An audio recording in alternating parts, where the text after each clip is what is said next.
ஓம் சாந்தி. உங்களுக்கு தெரியுமா, பகவான் உங்களிடம் அப்படி என்ன பார்த்தார், ஆகையால் உங்களை தன்னுடையவராக ஆக்கிவிட்டார் என்று? இவ்வளவு தேசங்களிலிருந்து வந்துள்ளீர்கள். உங்களை பாபா ஏன் தன்னுடையவராக ஆக்கிவிட்டார்? உங்களிடம் அப்படி எதை பார்த்தார் தெரியுமா? தெரிந்துள்ளீர்களா என்ன பார்த்தார் என்பதை?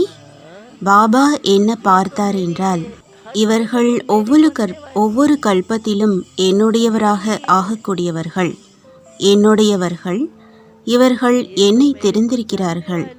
இவர்கள் எத்தனை முறை என்னுடையவர் ஆகிவிட்டுள்ளார்கள், இப்போது மறந்துவிட்டார்கள். எனவே பாபா தேடி கண்டுபிடித்து விட்டார். ஆம், இவர்கள் அதே விசேஷ ஆத்மாக்கள் ஆவார்கள். பாபா அடையாளம் கண்டுபிடித்து தன்னுடையவராக ஆக்கிவிட்டார். பாபாவுடையவர் ஆகிவிட்டீர்கள் தானே? ஆகிவிட்டீர்கள் அல்லவா? பாபாவுடையவராக ஆகிவிட்டீர்கள். தலையையாவது ஆட்டுங்கள். பாபாவுடையவர் ஆகிவிட்டோம், அவ்வளவுதான். இது மேலும் பாபா நம்மை திருப்திப்படுத்தியுள்ளார். பாருங்கள், இந்த ஒரு நஷாவில் மட்டும் இருந்தாலே போதும். சரியா? ஓம் சாந்தி.